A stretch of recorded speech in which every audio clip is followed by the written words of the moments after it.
provided that our modal logic meets certain other extremely plausible conditions, it'll just turn out that only one of these arguments is valid.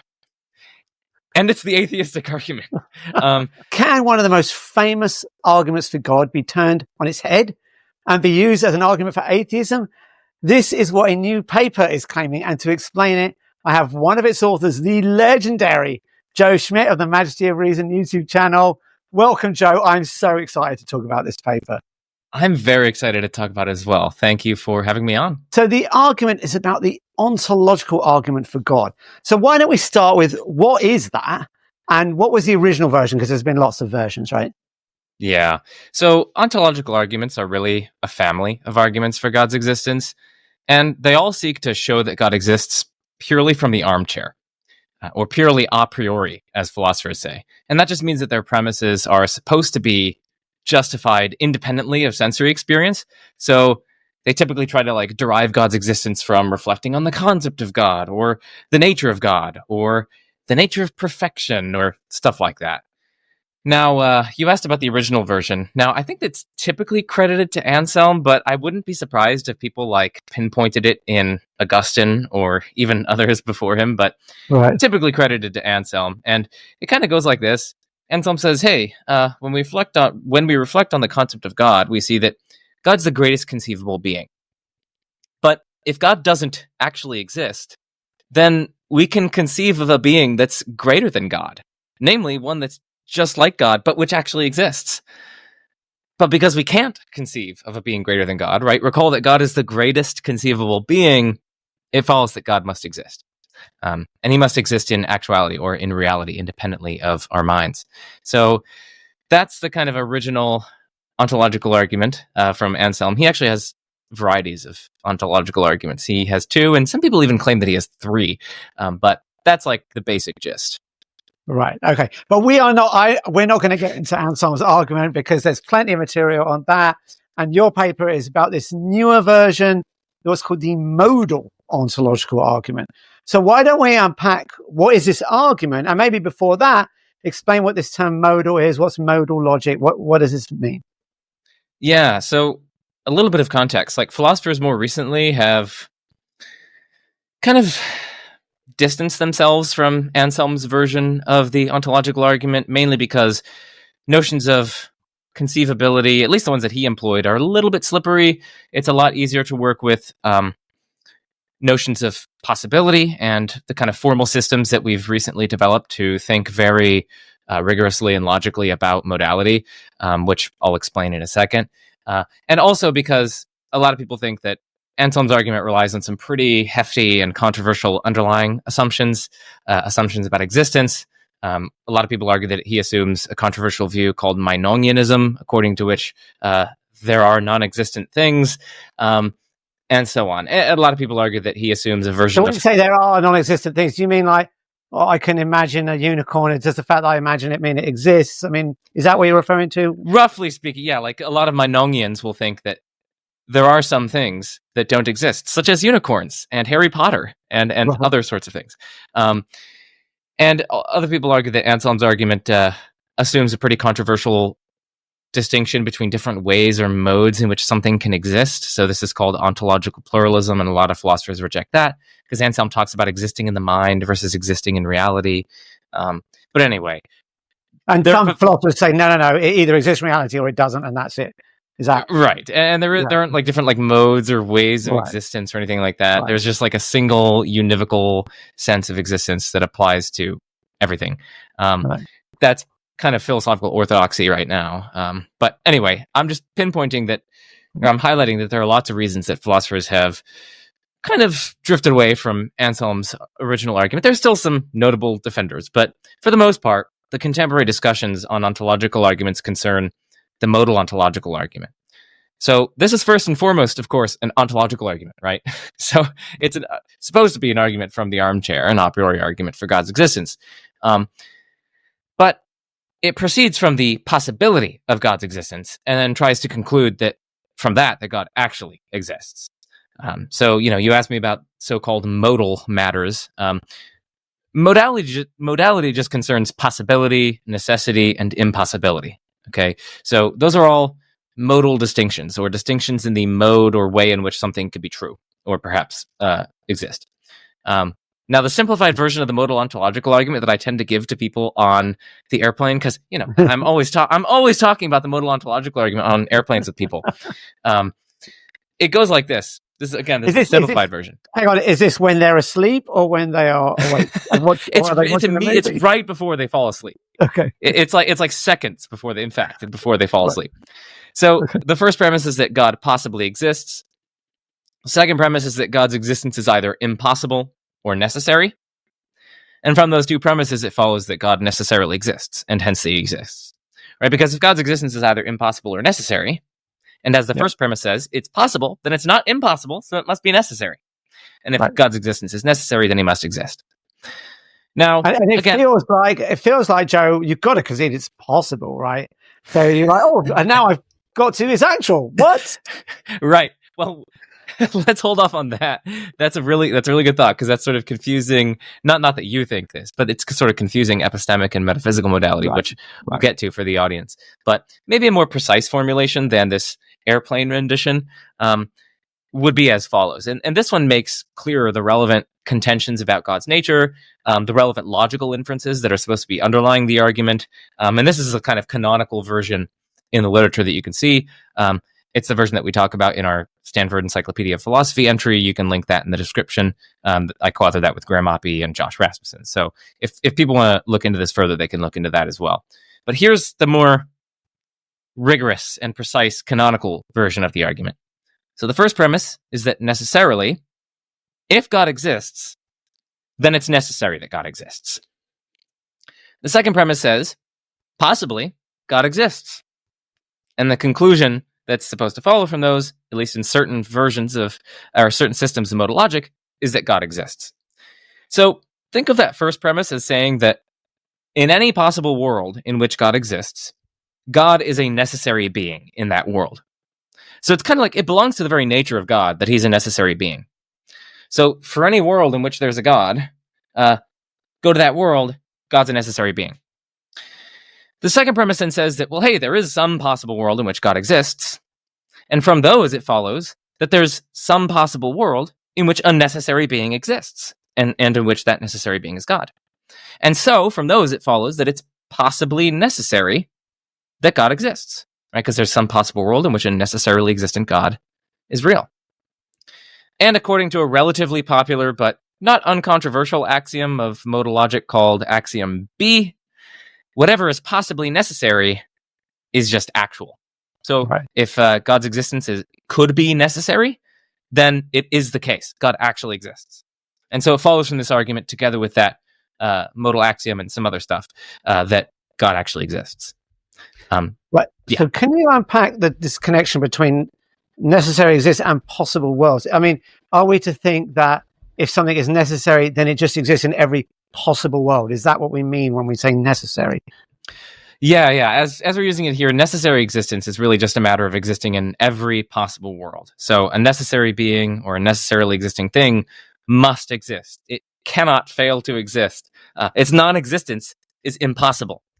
Now, this, of course, brings up the question, like, what are we talking about when we're talking about possibility here? And we're talking about metaphysical possibility, okay? Not what philosophers call epistemic possibility, and also not what philosophers call logical possibility, okay? So think of metaphysical possibility. I mean, it's difficult to define, and it's best understood through conceptual mastery is best gained through seeing clear-cut cases, making relevant distinctions, and I'm not going to be able to walk through all of that here. But I can at least give the audience a rough gist of what philosophers are talking about. So think of metaphysical possibility as what really could have obtained in reality, or what really could have existed, or what really could have been true. And it's helpful to think of it in terms of possible worlds, as you asked me. About. And possible worlds are just like complete or comprehensive or total ways that all of reality could be, down to every last detail. Okay? So something is metaphysically possible, according to philosophers, when it's true or exists in some possible world, in some comprehensive way that reality could have been. Now, again, I want to distinguish metaphysical possibility from epistemic possibility. So epistemic possibility, something is epistemically possible roughly when, for all we know, it might be the case.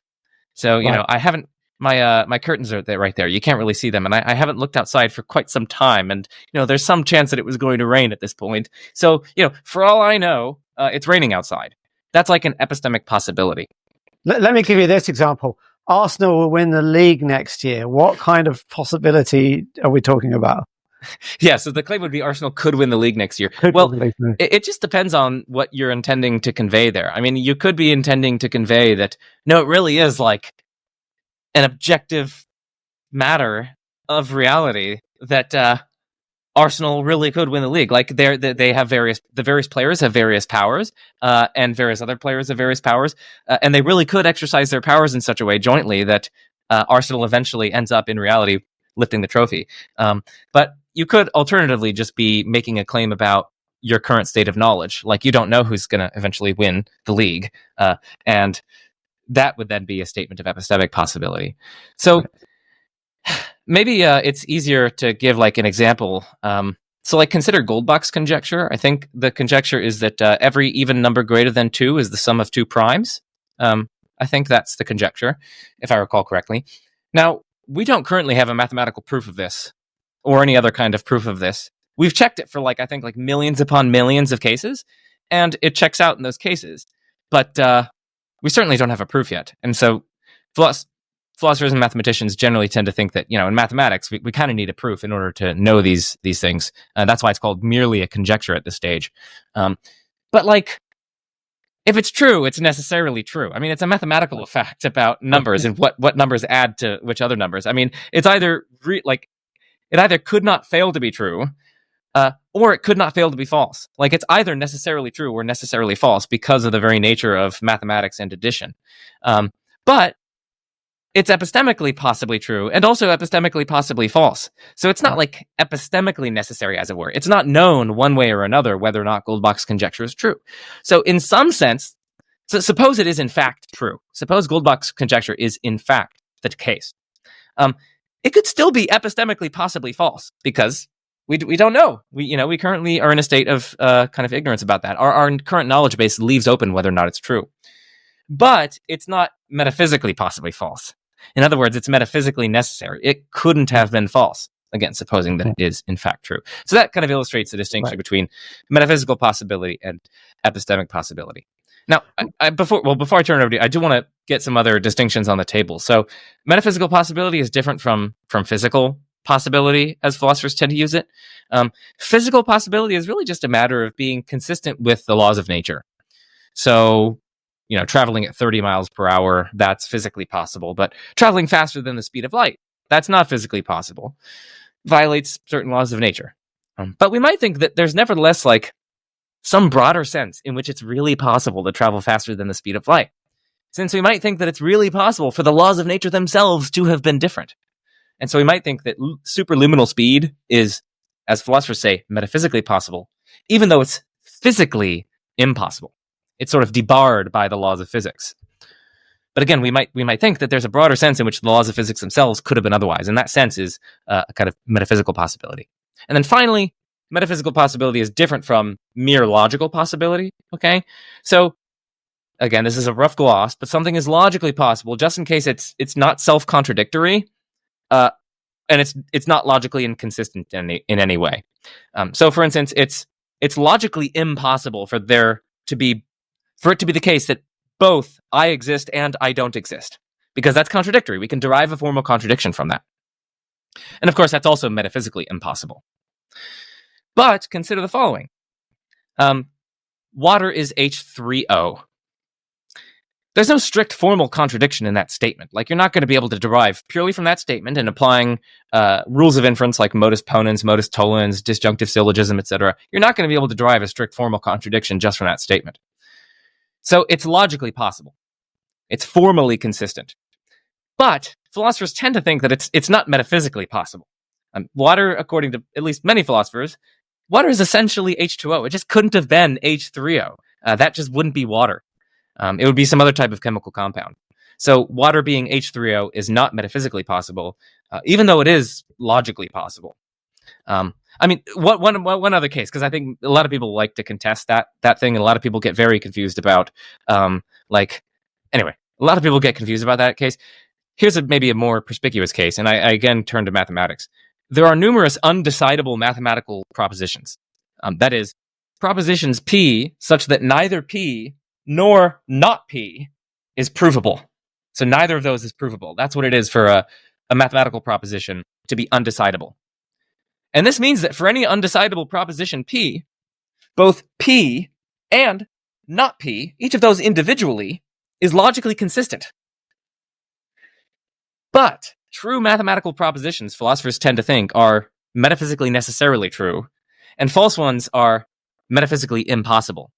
And so whichever one of these turns out to be false is going to have to be metaphysically impossible, despite being logically consistent, again. So that shows quite plausibly that there is a distinction between kind of the metaphysical modality and logical modality. So anyway, I know that's a lot, but yeah. So to bring it back to the topic, the modal ontological argument is using this metaphysical possibility, and that's what we want to highlight. So given that, why don't we then move on to the modal ontological argument for atheism, or also known as the reverse modal ontological argument? Why don't you unpack what that is and how does that work? Yeah, so philosophers, when they came across the modal ontological argument, weren't stunned into silence. They noticed that we can give an equally compelling argument for atheism. Basically, an argument that seems symmetric in the sense that there doesn't seem to be any particularly good reason to accept the original modal ontological argument as opposed to these parallel or reverse modal ontological arguments for an incompatible conclusion, namely atheism.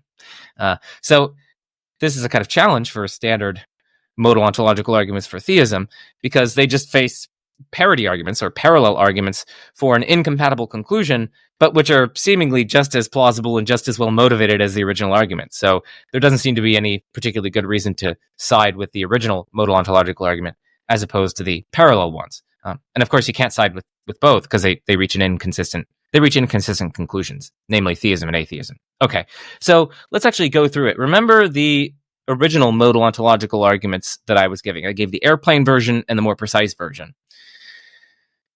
Here's the airplane version of the reverse modal ontological argument for atheism. God possibly doesn't exist. That's the first premise. Right. The second premise is the exact same as the original modal ontological argument's second premise. Namely, God's existence is either impossible or it's necessary. And from those, it just follows that God's existence is impossible, and hence God doesn't exist.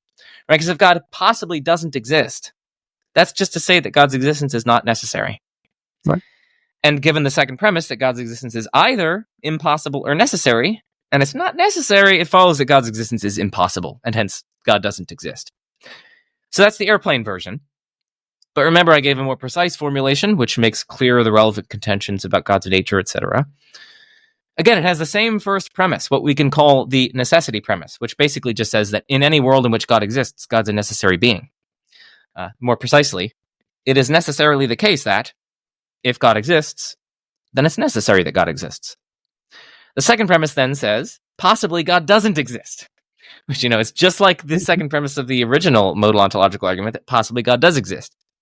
And from those two premises, it follows that God doesn't exist, at least in the standard systems of modal logic that defenders of the original modal ontological argument use to validate their argument. In other words, they tend to operate in certain logical systems which make their argument valid.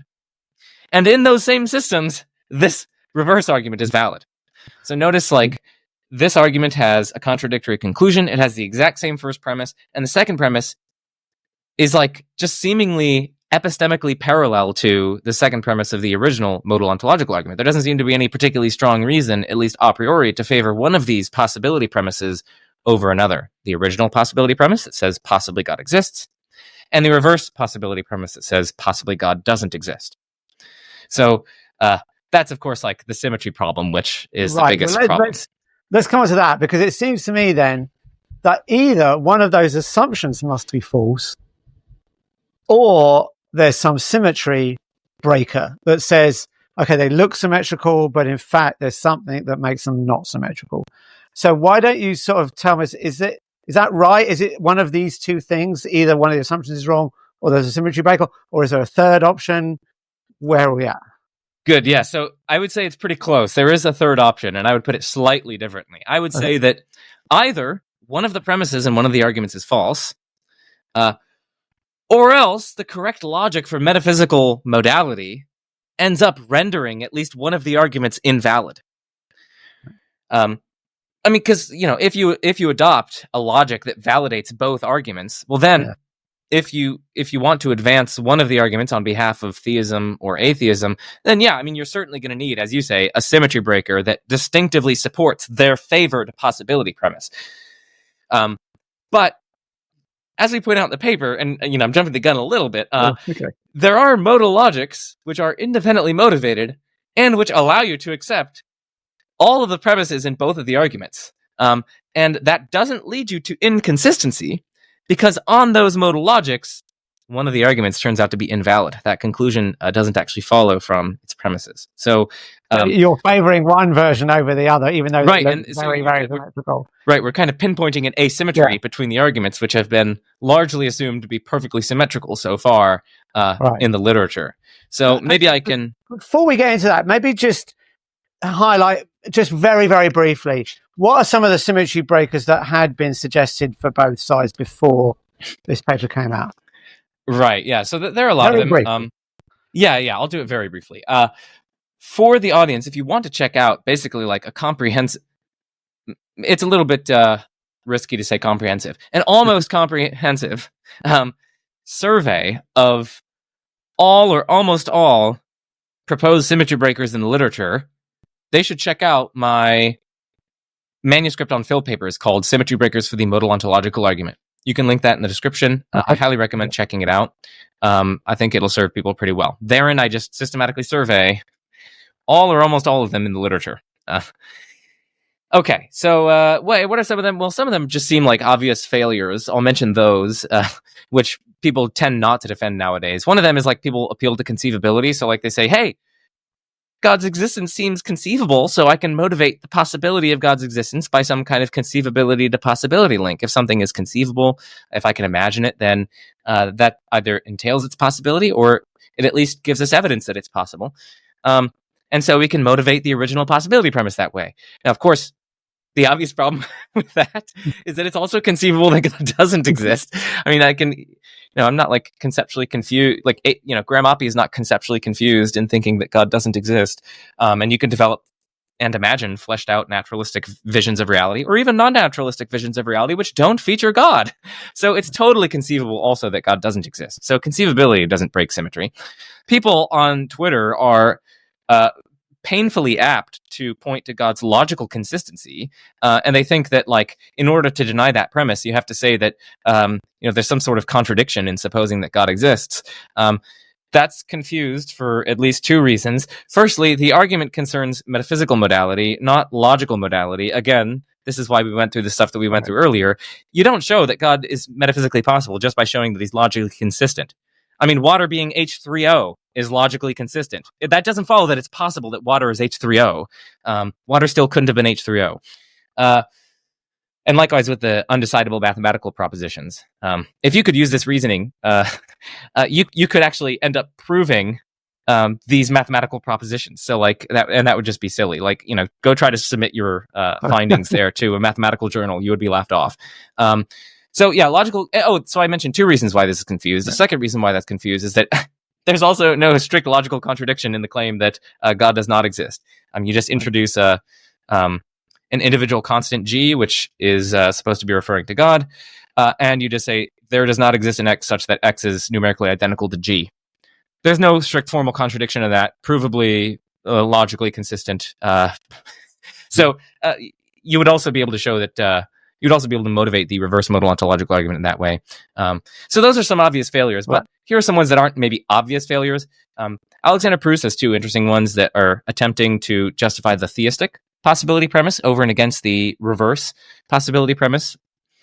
And one of them is from what he calls motivational centrality.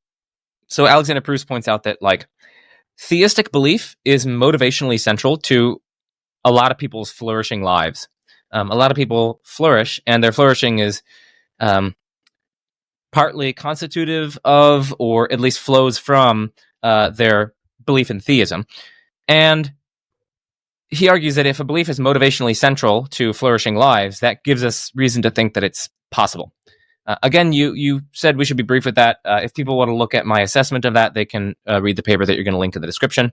Right. Proust has another one, which he develops on the basis of what he calls Sankara's principle. And that principle just says that if someone has a perceptual experience with a certain content, so they have a perceptual experience as of something being the case, that gives us reason to think that the content of their perceptual experience is possible. And he points out that in a lot of religious experiences and mystical experiences in particular, people have perceptual experiences as of God. God is sort of presented to them phenomenally in various ways. And so he argues that gives us reason, together with that principle, to think that God's existence is possible. So those are some symmetry breakers for the theistic possibility premise. And then very briefly, I'll mention one for the atheistic possibility premise. And this is the modal argument from evil. Pretty interesting. Recently, there's been a pretty good paper on this by, I forget his first name, but his last name is Gordon. It's in Faith and Philosophy. It's called like God's Problem of Cut and Paste or something. It's a fun paper. Basically, people try to argue that it at least firstly intuitively seems like there could be worlds, like they're metaphysically possible worlds in which there's just so much evil throughout all of history. The worlds are just so bad that they're incompatible with God's existence. So imagine, a world where it's just like quintillions upon quintillions upon quintillions of conscious creatures who are just suffering in excruciating agony for every waking moment of their existence with no goods accruing therefrom. That world seems incompatible with God's existence. Like, it seems like God would never actualize that. It seems impermissible for God to do that. But we arguably have reason to think that world is a possible world. Some people try to appeal to conceivability here. Maybe that's controversial. Some people try to appeal to certain recombination or cut and paste or Patrick principles here to justify the possibility of that. And other people just think it's like intuitively possible. It just seems really plausible that that's possible. So anyway, that's a brief survey of what some people have attempted to offer by way of symmetry breaking. Right. Okay. So I tried to write down what this was sort of all about. Tell me if you think I've got this right. So we want to know, can both the statement God possibly exists and the statement God possibly doesn't exist be logically consistent given the assumption that if God exists, he must exist necessarily? Is that right? Have I got this? Is this the right way to think about this problem? I think that's roughly speaking, yes. That's pretty much what we're seeking to do in the paper. So now we're kind of getting into the distinctive contribution of the paper, which I can now kind of springboard into. Let's awesome. Unpack what's in the paper. So what do you do?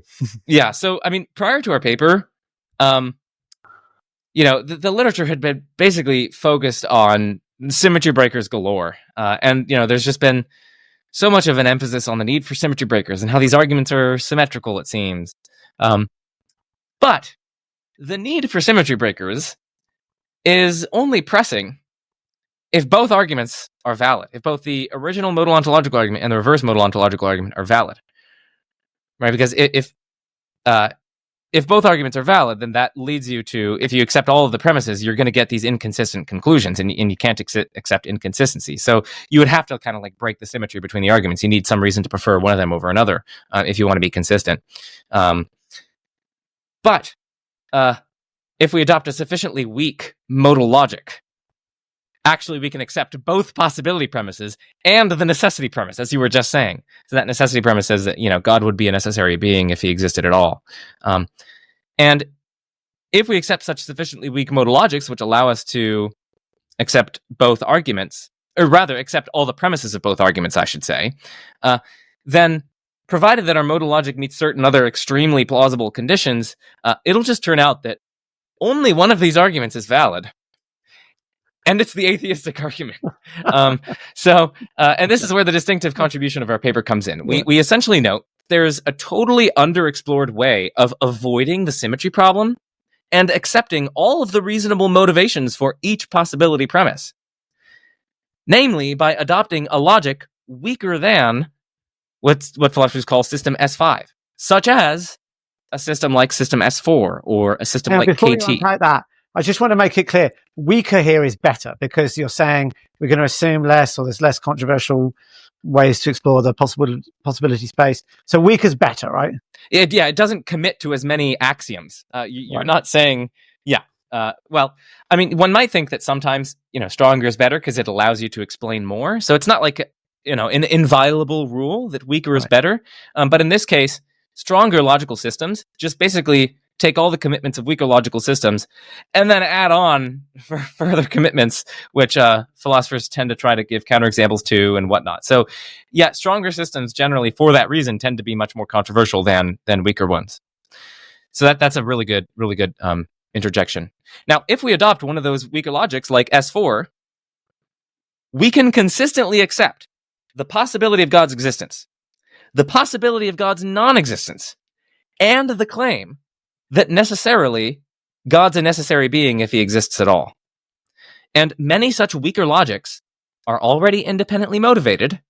They allow us to avoid the symmetry problem, and they also allow us to accept the motivations for each possibility premise. And so this is not like an unattractive move in dialectical space. And then once we point that out, we point out that then there's a really interesting upshot here. In the most plausible and popular weaker logics that I mentioned, like S4 and KT, which allow us to accept all of the premises of both of these modal ontological arguments, only the reverse modal ontological argument for atheism is valid. This is why like, how is that the case? Because, it's going to be hard for the audience to sort of get why. Okay, some form of logic, we don't have to pack all the details, has less axioms, and then it favors the atheist version. How is that possible? Yeah, well, let me just briefly finish the thought, and then we'll go on to that. So, no, that's good. So this is ultimately why. So again, like the point that we were developing is that in the most plausible and popular weaker logics, which allow us to accept all the premises of both arguments, only the reverse modal ontological argument for atheism is valid. And that's kind of why we subtitle our paper "A Modal Ontological Argument for Atheism?" ? Because atheism, as we showed, decidedly has an advantage in debates about the modal ontological argument, since the plausible logics which validate the original modal ontological argument also validate the reverse modal ontological argument, which means that the original modal ontological argument will inevitably face the symmetry problem. But there are several plausible logics which are weaker than those and which validate only the reverse modal ontological argument. And of course, in those logics, as I explained, the reverse modal ontological argument doesn't face any symmetry problem. And so this is the sort of core insight of our paper. We uncover a surprising asymmetry between the modal ontological argument and its reverse. So the reverse relies on a weaker logic and only requires a weaker logic than the original to be valid. And unlike the original, the reverse modal ontological argument avoids the symmetry problem. And so this discovery sort of opens the door to an interesting new pathway to atheism, as we put it. So the arguments aren't perfectly symmetric. They're actually asymmetric in a way that favors the atheistic reverse modal ontological argument. Well, that is stunning if true. So can you just explain then, like, what difference do these logics make? Why is it that the atheist version is favored over the theistic one in this more restrictive logic? Yeah, okay. So this is going to take a little bit of time to explain, but I'll try my hardest. We need to lay a bit on the table as to what we're talking about when we talk about logics and whatnot. So when we talk about a logic, we're not talking about the field of logic, which is just the study of what follows from what. That's essentially the field of logic. It studies what follows from what, or like it studies valid patterns of inference or valid patterns of reasoning. Instead, when we talk about a logic, we're talking about a formal system containing a formal language and foundational axioms, and which is governed by certain logical rules. Okay, so a formal language, that typically involves things that you see, when you read papers. They got variables, you've got predicates, you've got little letters for propositions like P, Q, and R, etc. And then you have certain rules for forming grammatical expressions in the language.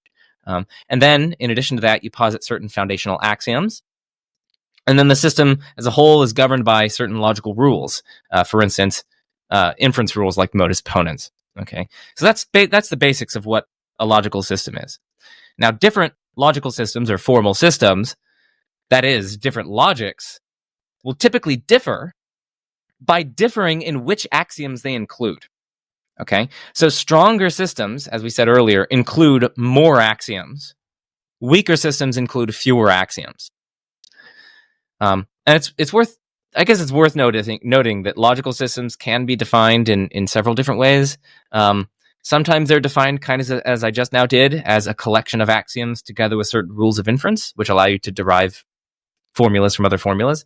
But sometimes instead, a logic is defined as a set of formulas like P, box P, diamond P, etc., which meets certain conditions. And we follow that second convention in the paper. I just want to put that on the audience's radar. Okay, so that's a little bit about what a logic is. What is a modal logic? That's the next important piece. Well, a modal logic is obtained from an underlying non-modal logic, like classical propositional logic, like, the logic in which you can do things like P, if P then Q, therefore Q, that sort of thing. Right. Yeah. And you obtain a modal logic from that underlying non-modal logic by adding in modal operators, so like box P standing for necessarily P and diamond P standing for possibly P. You add those to the formal language, and then you also add some rules of inference about how you can take formulas with those operators in them and infer other formulas. And then you can start adding in axioms about those boxes and diamonds, and once you add in more and more axioms, you get stronger and stronger and stronger logical systems. Okay. Now, the weakest modal logic that we are concerned with in our paper is called K. K contains all the logical truths in classical propositional logic. So, like, it is not the case that P and not P. That's like a logical truth. Right. That's logically necessary, as it were. So K contains all of the things like that, which are propositional logical truths. But then it adds one additional schema, which basically just says that, like, if P necessarily entails Q, well, then necessarily P implies necessarily Q. That's what K says. And then you just add in a bunch of different other axioms to get stronger logical systems. So I mentioned this very basic modal logic called K. Just got that one axiom schema in addition to the various, axioms and theorems of propositional logic. It's got this one axiom schema, which is called the distribution axiom. Now, other stronger logics build upon K by adding additional axioms. So I'll just mention a few of these logics, and their names are kind of self-explanatory once you get the hang of them. So there's a logic called KT. This adds to system K the T axiom. That's all you're doing. I just take the system that I just explained, and you add the T axiom. What's the T axiom? That was going to be my question. Oh, yes, right. The T axiom says, if it's necessarily the case that P, then it's the case that P. So if P is necessary, then P is true. That's the axiom. Seems really plausible, right? I mean, if something is necessarily the case, then it is the case, right? Seems really plausible. So KT adds the T axiom to K. KT4, what does that do? What do you think? It adds the axiom 4 to KT, right? So you're starting to get the hang of it. What is axiom 4?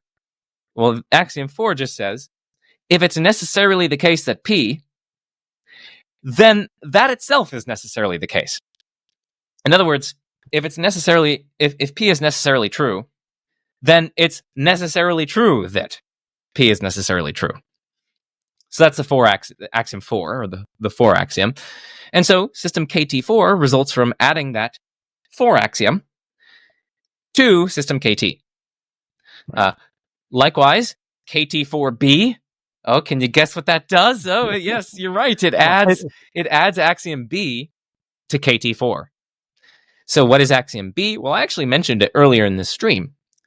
There are different ways to articulate. I mean, there are two usually logically equivalent ways, depending on how you want to write it. They're interprovable with one another. But the B axiom, the two ways to put it are, here's the first way. If P is true, then it's necessarily possible that P. So in other words, whatever is true must be possible. Right. Whatever is true is necessarily possible. So that's one way to put it. Another way to put it is whatever could be necessary is true. So in other words, if something is possibly necessarily true, then it's just true. That's axiom B. Those are actually provably logically equivalent to one another. The two versions that I mentioned. Okay, so KT4B adds in axiom B to KT4. Oh, and what's another name for KT4B?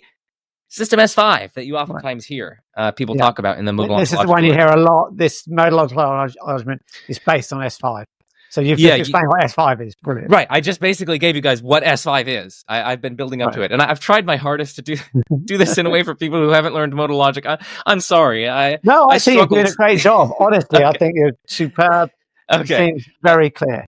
I appreciate that. Now, what is S4? It's just S5 and you subtract the B axiom. So I already introduced it. S4 is just KT4. Okay? It's K and you add in the T axiom and you add in the 4 axiom. That's system S4. And notice that that's weaker than S5 because S5 just adds the B axiom to S4. And actually the result of adding B and T and 4 to K gives you an additional unique characteristic axiom of system S5, which is that if P is possibly necessary, then it's necessary. And that's a little bit different, if you can tell, from axiom B. Remember, axiom B said if something is possibly necessary, then it's true. Right. This characteristic axiom of system S5 says if it's possibly necessary, then it's necessary. Okay, so that's a little crash course in some of the differences among these systems. Yeah. Can I ask you, right, so you've gone on to these more advanced logics, or stronger logics, is that the right term? Yeah, stronger logics. Stronger, sorry. And are any of those debated? Like, do anyone say, oh, that's actually not valid, in these stronger logics? Or is it all consensus and everyone agrees, that must be true? Yeah, no, I mean, there is a deal of debate about what is the correct logic for metaphysical modality. And what that just means is, like, philosophers debate which of these systems correctly represents the sorts of inferences that you're allowed to make when you interpret the boxes and diamonds as expressing metaphysical possibility. Now, like, here, for instance, is something that's really plausible. Almost everyone agrees that the T axiom is correct for metaphysical modality. Because if it's metaphysically necessarily the case that P, then it is the case that P. Like, that's just like, if you don't accept that, you just don't understand what we're talking about when we're talking about metaphysical necessity. I'm sorry. So, like, it's T, axiom T is basically uncontroversial. Basically, everyone accepts axiom T. But when we get to some of these stronger systems, they include axioms or they entail theorems, which are much more controversial than that. So system S5, as I explained earlier, includes axiom B, which again says if something's possibly necessary, then it's actual. Or alternatively, it says that whatever is possible is necessary. No, sorry. Whatever is true is necessarily possible. That is very controversial. Well, I guess maybe I shouldn't say very controversial. It is controversial. There's been a lot of controversial enough to make it, far from certain. It's not considered. Right. Oh yeah. Yeah. Definitely. Right. Definitely. Yeah. And the reason why that these things are controversial, I mean, it's difficult to explain without laying a lot more background about modal logic and modal metaphysics. I don't think we want to go too far into the weeds there. I think as long as the audience knows. But I could give them. I can give people a brief glimpse, maybe, into a couple of reasons. Yeah. So, the relevant references are in our paper, and the paper is open access if people want to check it out. So, Andrew Bacon and Alexander Roberts, they separately argue that some intuitively attractive combinatorial principles of modality lead to a failure of what philosophers call the necessity of distinctness, which just says that any distinct things are necessarily distinct. And the necessity of distinctness can be derived from the necessity of identity, which says that if A and B are identical, then they're necessarily identical, together with the help of any system which embeds both K and B. And moreover, the necessity of identity is a theorem which is provable in very plausible and very weak modal quantified logics. I'm not going to get into what those are, but suffice it to say that the necessity of identity is pretty plausible. And what that means is that the failure of the necessity of distinctness, if Bacon and Roberts are right, that actually motivates rejecting axiom B, because you can derive the necessity of distinctness if you have the necessity of identity, K, and B. Now, as I said, the necessity of identity is really plausible, and system K is, or at least the distribution axiom in K is very, very plausible. I mentioned it earlier. Yeah. If P necessarily implies Q, then if it's necessary that P, then it's necessary that Q. That's really, really plausible. So if you then go on to reject the necessity of distinctness, as Bacon and Roberts think that we have good reason to do, that gives us reason to reject at least one of K, B, or the necessity of identity. But lots of philosophers really like the necessity of identity in K, and so it basically gives us a reason to reject B. That's what they argue. Right. And just one more very briefly. Okay. Andreas Ditter and several others, they argue that if metaphysical necessity is to be understood in terms of essences, which is a pretty popular view in metaphysics right now, then the correct logic for metaphysical modality cannot include B, and instead is going to look something much more like S4. That's what a number of recent philosophers have argued. If we take this relatively popular view that metaphysical modality is best understood in terms of essences. So that's just like a glimpse into some of the reasons why axiom B in particular, but also, just generally the systems that are used to validate the original modal ontological argument for theism are a lot more controversial than people in the popular sphere let on. Right. And this is probably going to bring us into explaining why there's an asymmetry logically because between the arguments. If I understood the paper right, you're saying the reverse modal ontological argument can be embedded only, it just needs KT, right? Yeah. Oh, and I can actually explain that really easily. Maybe explain that, because I think that is really the crucial move. Because if one of them needs S5, but the other one only needs KT, then seems like the other one's favored because it's weaker. Yeah, and I should say that while the original modal ontological argument is in both the popular sphere and in the literature typically run in S5, technically speaking, it can be run in weaker logics, but what we point out in the paper is that they're still going to be much more controversial than this exceedingly weak logic that you need for the reverse modal ontological argument. So our point goes through regardless. So I think what you said is a perfectly kosher simplification for purposes of this format. So I can actually explain pretty easily why the reverse modal ontological argument only needs KT. So recall the reverse modal ontological argument. Premise 1, necessarily, if God exists, then it's necessary that God exists. Premise 2, possibly God doesn't exist. Conclusion, so God doesn't exist. Okay, we've got that on the board. Now recall axiom T. Whatever is necessarily true is true. Apply that axiom to the first premise. Right? Recall the first premise.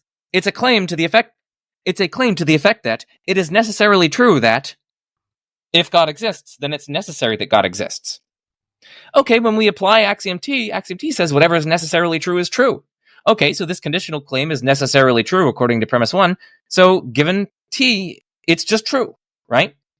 Okay, so that conditional claim is just true, so we can assert that conditional claim. If God exists, then it's necessary that God exists. But recall premise 2, possibly God doesn't exist. And to say that possibly God doesn't exist is equivalent to saying that it's not necessary that God exists, right? Because he could fail to exist according to that second premise. And so just by modus tollens, it then follows that God doesn't exist. So notice that I've really only appealed to that extremely uncontroversial axiom T in this argument, together with, modus tollens and whatnot. So that's basically why you can basically get by with just system KT in validating the reverse modal ontological argument. But if you look at the original modal ontological argument, you can't just apply axiom T to the first premise and then swiftly infer by like modus tollens or modus ponens or any other classical logical rule of inference the conclusion there. I'll leave that as an exercise for the audience, but it just doesn't work. In this, so you actually do need a different logic, which brings in much more controversial resources, such as system S5, or system KTB, which adds B to system KT. So, long story short, you're going to need to add something, and it's going to be pretty controversial to validate the reverse modal ontological argument. Right. So there's an asymmetry. This is a key thing for the audience to recognize. There is a logical asymmetry between the reverse modal ontological argument and the original. The reverse argument for atheism just requires KT, and that's like extremely uncontroversial.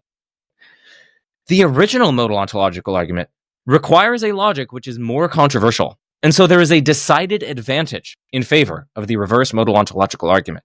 And that is just the core of our paper. I mean, that's it distilled into like 2 sentences. Right. That's brilliant. So very, very profound. But let me ask you the question.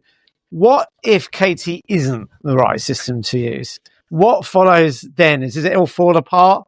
Where are we at in that case? Right. So listen, that is a possibility, in that a lot of people think that we do need a stronger logical system to kind of capture the right inferences involving metaphysical modality. And in that case, merely adopting, KT, that's not going to be the correct logic for metaphysical modality. You're going to need something stronger. Of course, that stronger thing will include all of the axioms of KT as a proper subset, but you're going to need to add stuff according to some other philosophers. So it is a possibility. I will grant an epistemic possibility, no less. That can argue what type. It is an epistemic possibility that KT is too weak, and it's not the right system to use for that reason. Importantly, though, it's worth noting that our point still holds in system S4. That's stronger than KT. If you recall, I said S4 is KT4. You add axiom 4 to KT. So our conclusion is compatible. The contention in our paper that there's an asymmetry between the arguments is totally compatible with going with some stronger systems instead of KT. But still, I will grant that there are excellent philosophers who think we should accept the B axiom, for instance, in addition to KT and perhaps even in addition to KT4. So there are some excellent philosophers, a number of excellent philosophers. In fact, I think it probably is the majority view that system S5 is correct, but compared to 10 years ago, I think the majority has been dwindling, especially in light of contemporary very recent developments in the last 5 to 10 years in higher order logic, which is just logics which concern entities other than individuals. So entities like properties and relations and other higher order entities. There's been a lot of work recently in higher order logic, which is challenging S5. And so while S5 was, we could have said perhaps 5 to 10 years ago, pretty much close to orthodoxy, it's no longer orthodoxy. But I just want to say for the audience, it's still pretty popular. Right. So I don't want to hide anything here. S5 is still pretty popular. And in that case, hands up, you got me. Right. There won't be if we accept system S5, there will not be an asymmetry between these arguments. The arguments will be equally compelling then in the absence of symmetry breakers, because both of them will be valid. They reach inconsistent conclusions. So if you want to forward one of them as opposed to another, you're going to need some sort of symmetry breaker favoring your tendentious possibility premise. Right. But still, here's something that I want to say on behalf of our paper in light of that concession. Anyone who accepts these stronger logics should at least have a non-negligible credence or a non-negligible confidence that a weaker logic like S4 or KT is the correct logic for metaphysical modality. And the reverse modal ontological argument, I think, is just demonstrably better than the original modal ontological argument in those logics. And so, I still think everyone should grant that the reverse modal ontological argument is at least marginally better than the original modal ontological argument. Because if we go with these, stronger logics, which validate both of them, then neither has an advantage, right? Like everyone has the symmetry problem. But if we go with some of these, at least the more plausible of the weaker logics on offer that people are debating, as we argue in the paper, those are going to just validate the reverse modal ontological argument, in which case the atheistic reverse modal ontological argument has a decided advantage. And so provided that we're not absolutely certain that we should go with, for instance, system S5 or system KTB, which validate both, then I think there's a kind of dominance argument for thinking that the reverse modal ontological argument is at least marginally better than, or at least, marginally in a better epistemic situation than the original. And that's really significant in its own right. So there's still something pretty cool here, I think. Right, okay. I just want to move back to sort of wider picture. When you hear the ontological argument, whether it's Anselm's version or the modal one, it feels a bit like a magic trick. Like you see, the lady being sawn in half, and she hasn't really been sawn in half, but you don't necessarily know how the trick is done, right? And I always felt like the ontological argument is a bit like that. And I sometimes you try and guess, okay, what is the trick here? And let me tell you something that came to me, and I don't know, you can tell me why this is wrong or, whatever. My feeling was that it relied on this notion that God is like the greatest being or is perfect. And I always felt, but these notions are not well defined. Like, is it good? Is it a great making quality that God is the most merciful? Like he gives a lesser punishment than you deserve. That's mercy. But then you might say God is not only the most merciful or the greatest mercy or perfection in mercy, but also the most just. But but just gives you the punishment you deserve.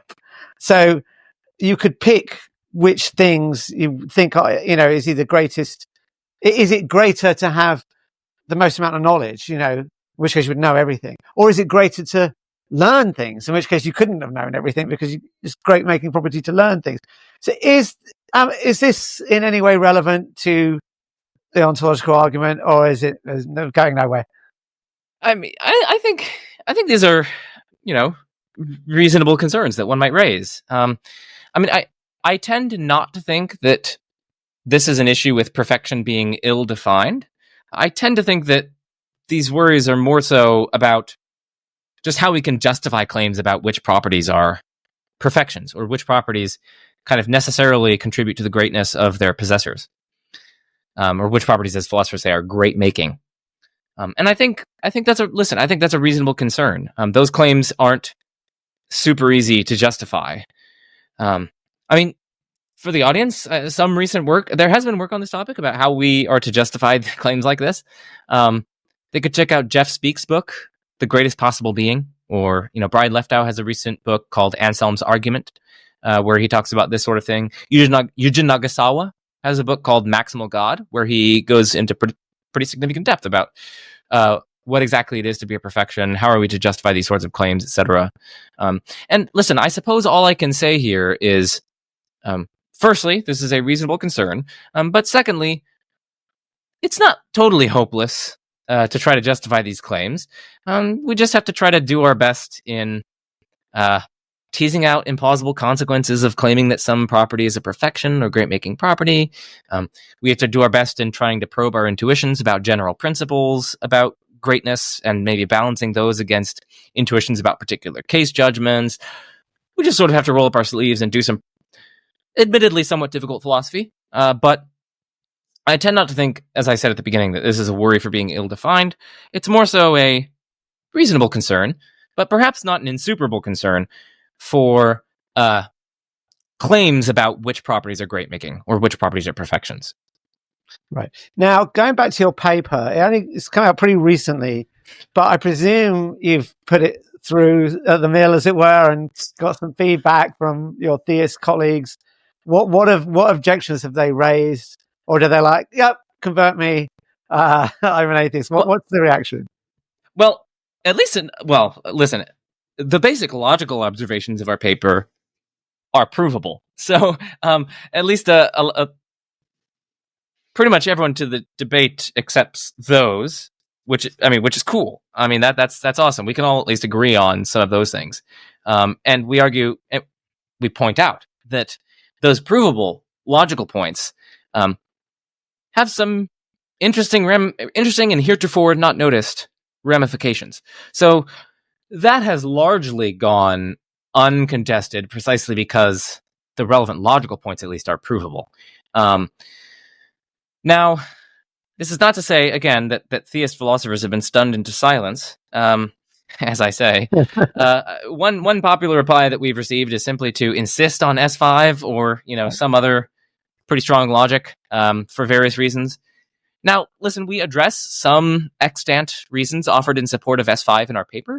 And again, no one should contest that S5 is controversial. Like, it is uncontroversial that S5 is at least somewhat controversial, right? Right. And no one should contest that the reverse modal ontological argument is valid in weaker logics like KT and S4, and that in those weaker logics, firstly, the original modal ontological argument is invalid, and the reverse modal ontological argument, therefore, does not face any symmetry problem. Okay, and that's just the main point of our paper. It's significant, and it's not challenged by people insisting on S5. Okay, so that's one thing. Another thing that some people have said, a kind of popular reply that we've received, is also one that we briefly address in the paper. But the reply basically posits an allegedly symmetric necessity premise. So instead of looking at a symmetric possibility premise, they try to pinpoint some sort of symmetric parallel necessity premise, which says that necessarily, if God doesn't exist, then God necessarily doesn't exist. So in other words, in any world in which God doesn't exist, it's impossible for God to exist from the perspective of that world. And once you run arguments with that necessity premise, together with, respectively, the original and reverse modal ontological arguments possibility premises, it actually turns out that the logical asymmetry is kind of on the other foot. It now kind of favors the theistic modal ontological argument because we've just kind of changed the negations around. So that's what some people have said, that we can kind of restore symmetry by simply introducing an allegedly symmetric necessity premise. I know this is difficult to explain without going through the relevant logic and proving it to people, but I hope this bird's eye overview is giving your audience at least something of an inkling of what people are saying. Now, the problem here is that the allegedly symmetric necessity premise doesn't actually inherit the motivations for the original necessity premise, that in any world in which God exists, God's a necessary being. We explain this more in our paper, but that's the basic gist of the reply that we give. And of course, people might try to identify some other source of support for this symmetric parallel necessity premise. But first, examining those just goes way beyond the scope of our paper. I mean, our paper is trying to just identify this logical asymmetry and just highlighting its significance. But secondly, every alleged source of support that I've come across, at least, for this symmetric necessity premise has a parallel support for the original necessity premise. And so it remains the case, I think, that there is still an asymmetry in how well these necessity premises are supported, namely an asymmetry that favors the original necessity premise that we work with in the paper. Because that premise just follows from, the claim that God by nature is a necessary being. And firstly, almost all theists accept that. But secondly, it follows from the fact that, God is defined as a perfect being, together with the claim that necessary existence, or at least some perfection which entails necessary existence, or at least some property which entails necessary existence, is a perfection, which again is like, you can argue for that on independent grounds. By contrast, that motivation about, God by definition is a perfect being and necessary existence is a perfection or follows from a perfection, that motivation does not, as we point out in the paper, does not motivate the symmetric necessity premise. And so there are at least some motivations for the original one that we work with that don't transfer over to the symmetric one. So it's not, after all, perfectly symmetric. And so there still remains an asymmetry in favor of the kind of atheistic case here. So we argue. Right. Well, let's sum up. What should we actually conclude from this? Do we say God doesn't exist, or do we just say the ontological argument is nonsense, or where do we go? Like, what's the big conclusion from all this? Right. Well, maybe this is disappointing, but I actually don't think we should conclude that God doesn't exist as a result of our paper's argument. And, we say as much in the conclusion. And that's for a few reasons. So first, as I've kind of highlighted, highlighted throughout this discussion, the correct modal logic is a matter of significant controversy. S5 might be correct, okay? And if it is, there's no asymmetry between the original and reverse modal ontological argument, as I've been very explicit about. Still, the modal ontological argument in that case would face the symmetry problem, so it's not like that's some victory for theism. And it would still be a poor argument for that reason. But we wouldn't then have the more interesting conclusion that the reverse modal ontological argument is superior to the original modal ontological argument. Or at least we wouldn't have the conclusion that it's non-marginally superior. Go back to my point about you should still have some non-negligible credence in weaker logics. So still, if we accept that S5, which a lot of philosophers think we should, then there is not going to be a significant asymmetry here. So that's one reason for caution and being tentative and humble here and not inferring atheism. Secondly, it's not terribly implausible to just hold that, listen, like mathematics, whether God exists is just a necessary matter one way or the other. So either God is impossible or God is necessary. It's not like God is both such that if he were to exist, he'd be necessary, but also he exists. But also he possibly exists and possibly doesn't exist. And if we accept that claim that either God is impossible or God is necessary, then once again there actually isn't an asymmetry between the arguments, because then we just get the airplane versions of the arguments, which are manifestly symmetric and which rely on just disjunctive syllogism. Technically speaking, as I gave the airplane arguments, I didn't even rely on modal logic in those. So there might be some reason to think that, just whether God exists is a necessary matter either way. So if God exists, he's a necessary being, but also if God doesn't exist, then that's a necessary matter too. And the kind of asymmetric approach that we offer in the paper, going to a weaker logic, you say, if God exists, he'd be a necessary being, but we don't commit to that further claim that if God doesn't exist, then that wouldn't be necessarily the case. Because again, that's just the symmetric necessity premise that I just mentioned. But given that it's not terribly implausible to think that whether God exists is a necessary matter in this sense, that's also another reason for caution. Again, as I just pointed out, there are more reasons, I think, to accept that original possibility. To accept the original necessity premise over the reverse, or the symmetric necessity premise. But there are grounds for caution here. So that's the second reason there are grounds for caution. And then the third reason there are grounds for caution is just that, listen, the atheistic reverse modal ontological argument still has that possibility premise, right? That God possibly doesn't exist. And the reasons for accepting that just aren't irresistible. If you appeal to conceivability, conceivability doesn't entail possibility. And, you might think that there are certain defeaters for its support for possibility in this case. The modal argument from evil, there are theistic responses to that. And, there are problems with recombination principles and other sorts of things, right? So that's also another reason why we shouldn't conclude to atheism for this. And I guess maybe even a fourth bonus reason is that it's also, the reasons for accepting that necessity premise also aren't irresistible. Swinburne, at least in the contemporary sense of metaphysical possibility, Swinburne seems to think that God's existence would be a contingent matter. That's what I was going to bring up next. It's could God just if he exists, be contingent. Right. And even if we don't want to say like, okay, maybe you have this like stipulated sense of capital G God where you just stipulate that it's a necessary being or something like that. But like still, like we can at least coherently conceive of lowercase g gods, which would be contingent. And, if those things existed, that would suffice for theism to be true. So, it's, we couldn't conclude to atheism, it seems.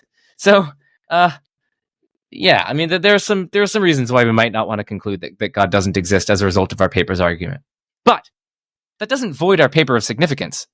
Our paper is still incredibly significant because everyone should now grant that there is an interesting asymmetry between the modal ontological argument and its reverse that advantages the reverse over the original just on the basis of our provable logical results. And that's pretty cool.